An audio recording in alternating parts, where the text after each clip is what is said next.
Me. I'm being assaulted. There. Assault, rape! Sheriff's office!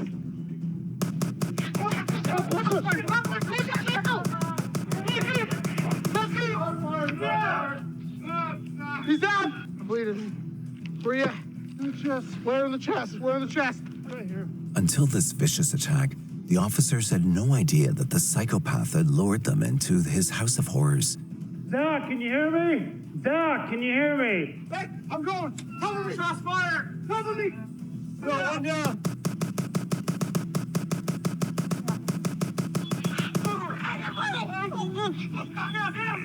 This individual fired so many rounds so rapidly at us. The cops were left with no way to escape, but the terror had just begun. 3 hurt out. We've got 3 officers hit. 1 down. 2 injured minor. Person was shot with a gun inside the apartment. On December 31st, 2017, at 5:15 a.m., Douglas County, Colorado Police received a disturbing 911 call from 37-year-old Matthew Edward Reel, starting what would become one of the most terrifying cases of their lives. And what was the address of your emergency? I need to file a restraining order, an emergency restraining order against my domestic partner. Has this been physical? Okay, but yes. All right, Did you last time? Yes. Okay. He came at me, and the deputies were here, and I'm really worried. They didn't even arrest him, and he's pushed me around before, and I told them. Well, my deputies are headed your way right now to talk to you about getting an emergency restraining order. Thank you so much. Thank you. Bye. Bye-bye. As deputies Davis and Zach Parish arrived at the scene, unaware of the horror they were walking into, something strange immediately caught their attention. Hanging out a bedroom window was a blanket, so that was odd. And also we noticed there were a lot of items that had been thrown off of the balcony. This scene quickly put them on high alert, and with Deputy Michael Doyle, they moved straight toward the apartment.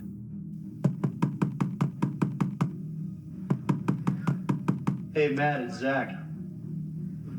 Matt, it's Zach. It's Zach. I'm at the sheriff's office right here, man. Coming down. I don't have your guns on me, okay? In? Yes, we can talk out here. There you go. All right, What's up? What's up? Are you okay? Yeah, well, I want to file a domestic restraining order against my domestic partner. Okay. Okay. As the door opened, Matthew was already recording them, and without much warning, things quickly turned into a confrontation. I just feel like you're really upset. I'm not Well, really I sure am, what's because going I was on. assaulted and you didn't help me. Who assaulted you? Tonight. Do you want me to give you a number you can call for the Douglas County Civil Division? I called them already and I said I wanted to file a domestic restraining order immediately. Well, Did you not get that message? Just... Okay, we're gonna take him. Okay. We're gonna take him. What do you want? Back off this door in case he does get a gun. That way I can get in a better position. Okay. Sensing the danger, the deputies backed away from the apartment and contacted Matthew's roommate at work, asking him to bring the keys so they could gain entry. As the urgency escalated, more deputies arrived, unaware of what might happen. We'd have one deputy with a lethal force option, so they had their handgun. Another deputy would have a less lethal force option, which is a taser, and then 2 of us would go hands-on. The deputies attempted to unlock the door, but it was barricaded with several items. Grabbing their shield, they forced it open with all their strength. Sheriff's Department, I got time, guys. Okay. Matthew, come out.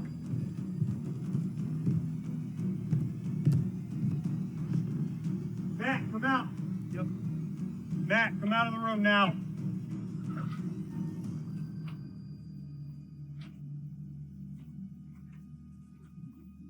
And just like that, the game of horror began. Open the door. Sheriff's office.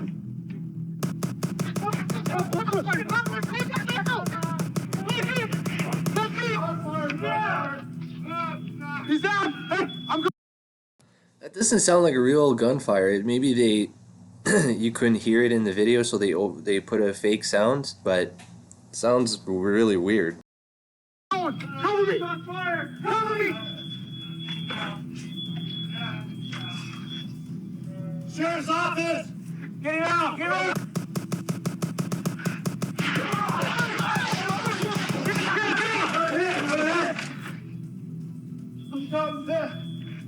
I'm in the arm and the leg. We've got 3 officers hit. Where you hit? Where you hit? This individual fired so many rounds so rapidly at us. Everything was happening in a blur, so fast that they didn't even have a chance to fire back or defend themselves. But then, in the chaos, a chilling realization set in. And the last thing I saw as we retreated out the front door of the apartment was Deputy Taylor going back deeper into the apartment. And then we got out to the landing, and Doyle said that Zach's down. And he's gonna go back and get him. Down! Hey, I'm going! Cover me! Cross fire! Cover me! Go, one down!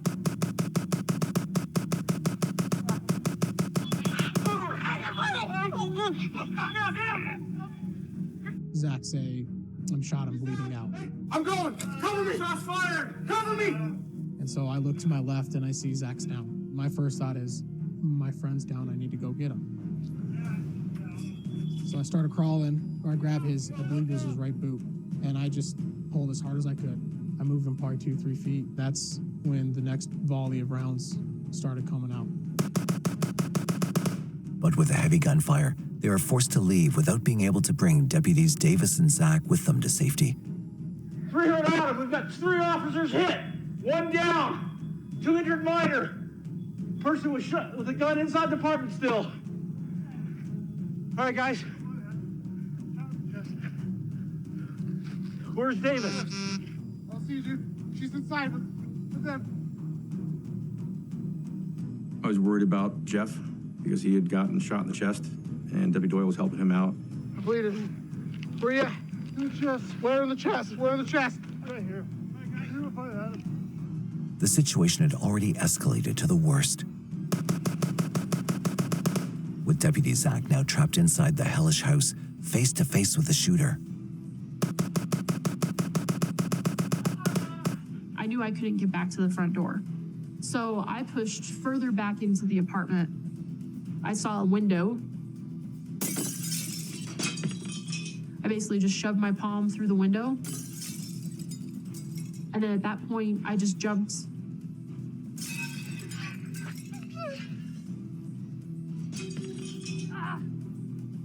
I'm hit! I'm hit! Meanwhile, outside, Deputy Doyle was trying to help his fellow officer with his injuries. The bullet entered just over my vest, just under my armpit. I saw the blood coming out of my sleeves. I'm like, okay, I got shot. But then after that, my whole attention is on Jeff at that point. They're gonna be okay. They're gonna be okay. Stay with me, Kelly. Out of there. Stay with me. Yeah. The sergeant started administering aid to me. I was administering aid to Jeff. Right on my back, right. At that point, that's when I could tell I'm not good. Like my lungs collapsed, I was gargling blood. I'm shot in the arm and the leg, Sarge. I need SWAT right now. I need medical. Hey, we gotta get our guys out of there. I need a tourniquet on my left arm. All right. You're gonna be all right. I am. All right. Yeah. You okay?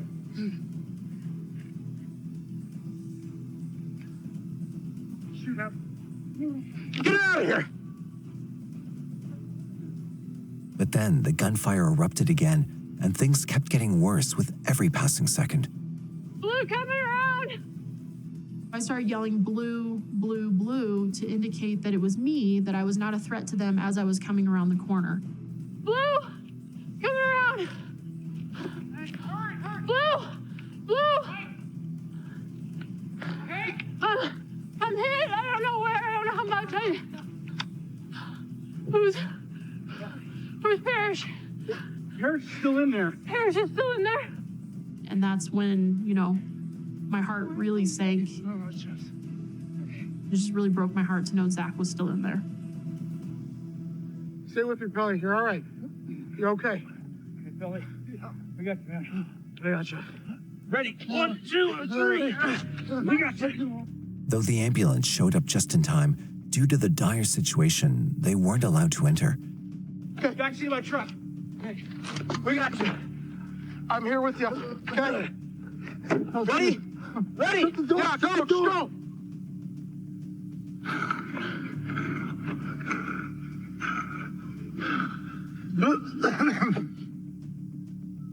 She said cops are here. Where? Yeah.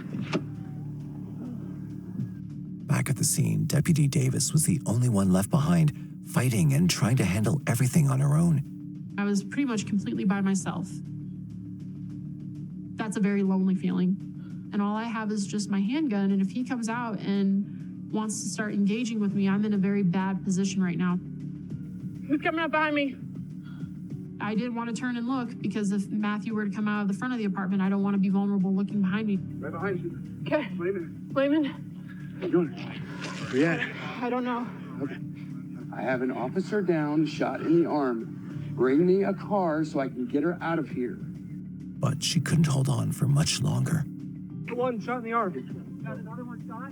Yeah, she's shot in the arm. How did this just happen? I can't believe this just happened. It's kind of a shock. My only thought was, how do we get Zach out of this situation? More SWAT team members quickly arrived as Deputy Zach was still inside the apartment with Matthew, and no one knew what more was waiting for them. You hit the door barricaded, the main door. Got the door barricaded? We blew through that. We kicked through it. As soon as you come in, the hallway to the right, that's his bedroom. That's where he is. Zach, can you hear me? Zach, can you hear me? Let's go back. Let's go back. Come on. Our officer's down inside. He's got a radio. He's got Parrish's radio. Despite a battalion of well-trained police officers at the crime scene, Matthew was out of control. Deputies quickly realized that he had access to CCTV cameras, which allowed him to track their every move, leaving them no chance to strategize. To make matters worse, he'd somehow gained control of Deputy Parrish's two-way radio and therefore knew their tactics before they could act. We knew that we had to stop that communication because he could figure out where we were and target us. Parrish, can you hear me? Well, 309 Adam, I'm not getting any answers from our deputy. I can hear his radio inside. I can hear the suspect reloading.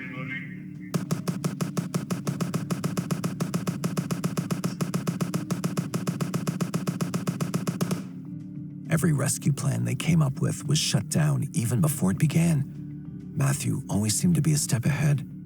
Knowing that he was in a position of tactical advantage, knowing that we were having to fight up some stairs, and knowing that he had some type of surveillance, our only avenue was pretty much cut off. Parrish! So we had to think of something different in order to get to Zach. After multiple gunfire exchanges and failed attempts, the chase to stop Matthew continued. Deputies were exhausted, but the real question wasn't how to stop him, but why he'd started all this in the first place. The answer lay in the 911 call he made a few hours earlier. 911, what is the address of the emergency? Douglas County, Colorado. Alrighty, and what's going on there? This guy invited me to his house. He was like kind of like move in, and that he like totally freaked out on me. He kept coming at me, and I put a laser in his eye because I appeared for my health and my safety. Like he was at me. And what was your name? My name is Matthew Reel. Alrighty, and just one more question for you. Do you know if there's any weapons in the home at all? Yes, I do have some weapons. I own firearms. Like I'm not here to hurt anybody, but yes, I do have firearms. Okay. Alrighty, Matthew. So I have 3 deputies headed out that way. We're going to come contact you guys and just kind of talk to both of you, okay? Okay, thank you. You're welcome. Bye. Okay, bye-bye. Concerned about his safety, deputies rushed to the scene, anticipating that the situation could escalate into something even more dangerous.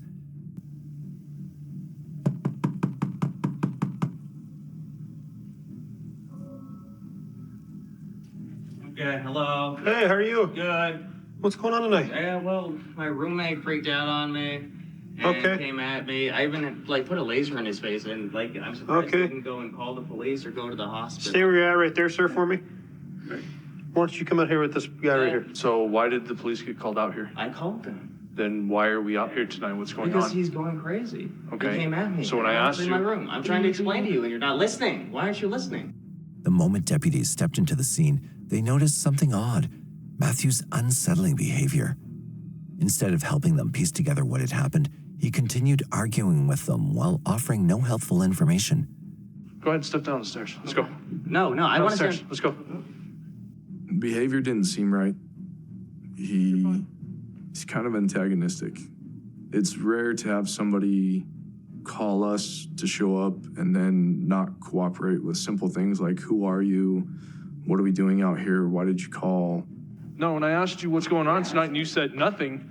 Nothing. I was doing nothing. That was the plan. No, I didn't ask what you were doing. I said, what is going on tonight? What's going on? I thought nothing's going on. Then why did the cops get called out here? Because I called them. Okay, so why did you call the cops? Because he came at me. And So that's what's going on. Safety. That's what's going on. Yes, you got me. You got me. Meanwhile, Deputy Parish briefly mentioned Matthew's roommate regarding the accusations Matthew had made against him. Okay, so what's he upset about? What's going on? I was asking him, what time is it? Okay. What time is it? Okay. And he freaked out. According to the roommate, it had all begun with a seemingly harmless question that had somehow set off Matthew. He hadn't even finished speaking when Officer Parish heard Matthew calling out for help. Why are you assaulting me? I'm being assaulted. Assault, rape. Without any delays, he rushed downstairs to assess the whole situation. Your driver's license. It's none of your business. Actually, it is because you called us out here. No, I was just in there. You just took me down the stairs. I'm gonna go back up the stairs. Whoa. Why are you assaulting me? I'm being assaulted. Assault, rape. Now keep your mouth shut and stay where I tell you to, because right now you're the only one making a disturbance. What's your name and date of birth? Matthew Edward Real. September 9th, 1980. Nothing about Matthew added up. His actions weren't just chilling. They felt like they could lead someone straight into danger. But the real shock came when Matthew started shouting, which would only turn the situation even darker. Wait. I'm the domestic here. Are you serious? So you two are in an intimate relationship? Yes. Well, now you're alleging a domestic disturbance, so now I have to know how long you've lived here and how long you two have been. Okay, there you go. Are you reading your script now, officer? Put your hands on my neck again. I didn't put my hand on your neck. I put my hand on your chest. Put your hands on my neck again. Okay. If you keep yelling like that. Okay. If you keep yelling like that, I will take you to jail for disorderly conduct. It's already been explained to you once. Given the unsettling nature of Matthew's claims, deputies grew concerned about his mental health. Though the domestic angle seemed unlikely, they spoke to both him and his roommate, hoping to uncover the truth behind what went wrong. What's your first name again? Matthew. Zach, good to meet you. Good to meet you. Are you okay? Yeah, no, I'm fine. I'm worried about him. Like, he needs an ambulance. Like, I'm afraid I lased him in the face. Was it a laser or a taser? No, a laser. Okay. And what's your guys' relationship? Nothing. He used to work at Walmart. And I was looking for a roommate. Okay. Don't tell me you tried to call it a domestic relationship. 100% what he tried calling it. No. I'll get a Bible, put my hand on it. No. So he's saying he shined a laser in your face, but it was a mag light, like flashlight? I'm assuming mag light. Okay. Because he was holding it like this and flipping it back and forth, so I don't know for sure. Okay. There was no marks or bruising on either party that we could see. There's nothing broken inside of the house. There's no crime alleged. There's no crime occurred. You're physically fine. So we really had no legal action at that point. After talking to his roommate, the deputies' suspicions only deepened. They couldn't shake off the feeling that something about Matthew wasn't right. Hoping to confirm their doubts, they ran a background check on him. However, what they found wasn't just unsettling. It revealed a far darker past than anyone had imagined. The person who called in, who's a war veteran, had been diagnosed with post-traumatic stress disorder and had access to weapons. I deal with a lot of folks who have PTSD and that kind of thing, and it doesn't change necessarily what I'm going to do. It's just that I might have to deal with somebody who has some mental health issues. From the start, deputies sensed that Matthew's behavior wasn't normal, but only after recovering his traumatic mental health history did things begin to make sense. His erratic actions were shaped by psychopathic tendencies developed during the Iraq War. He was doing all kinds of things that were clearly indicative of a mental health crisis. Are you okay? Yeah. He was not able to make rational decisions just based upon the things that he was doing. I said I wanted to file a domestic restraining order immediately. Did you not get that message? And that's when Zach made a decision. We're going to take him on an M1 hold.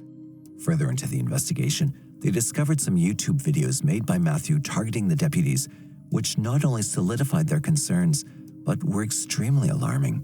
Using his radar gun with a laser aiming point on top. See, you heard the beep beep? Shut the red car passing. Now he's got the gun up, points it back at my car. That's already parked though, right? We're both already parked. Now he gets out and starts harassing me. This cop needs to get fired now. I'm just here to inform you, this department is run by a pimp. This particular deputy is a pimp in the field, and I'm Matt Real, running for a libertarian candidate of Anyway, I flub every once in a while, but we all do. And you know who's gonna flub big time next election? Spurlock. He's a clown, and so is this whole posse and crew.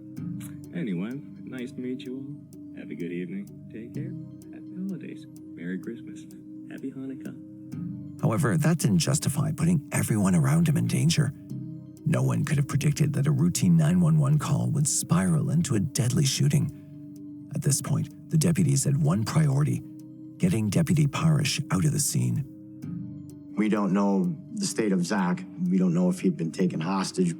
We have no idea. It was now my time to rescue Zach. The situation was getting out of hand. To keep things in control, the neighbors were evacuated immediately, while the deputies devised a new plan to rescue Deputy Parish. We determined that the best way to get to Zach was through the apartment that was across the landing from where Zach was located. So we employed a ladder to get up to the balcony of that apartment.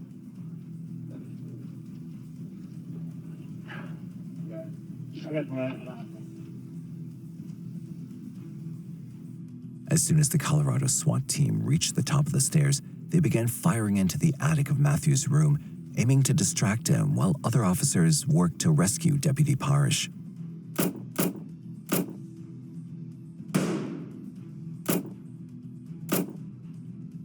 After nearly 2 hours of continuous rounds of gunfire, the team finally found a chance to rescue Deputy Parish from inside the house.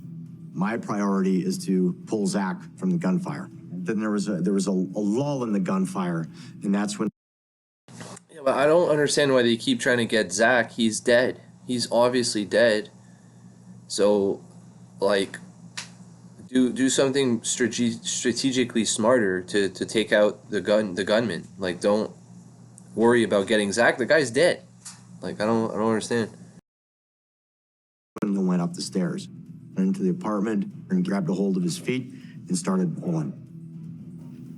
You go in the truck?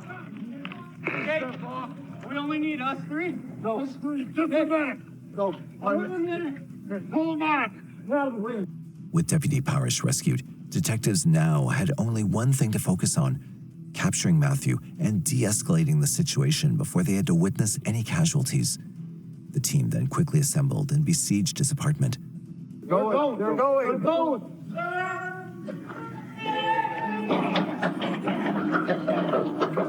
Third drive.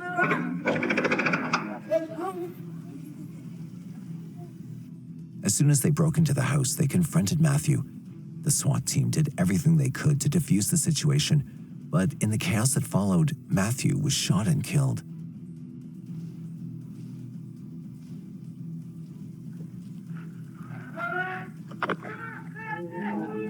A SWAT team made entry into the front door, and then in the process of doing so, they engaged the suspect. He had fired a number of rounds at our officers, hitting one of them, and we fired and killed him. Meanwhile, the victims at the crime scene were quickly rushed to the hospital. Matthew's neighbors, though severely injured by the gunshots, were thankfully out of danger. As for the 3 other deputies injured alongside Zach that day, all of them survived. I was shot 5 times. I was relatively lucky. From jumping out of the window, I had a hairline fracture in my tibia. When I broke the window, caused nerve damage in my hand because I had severed or nicked a nerve. So I came out of surgery. Ugh.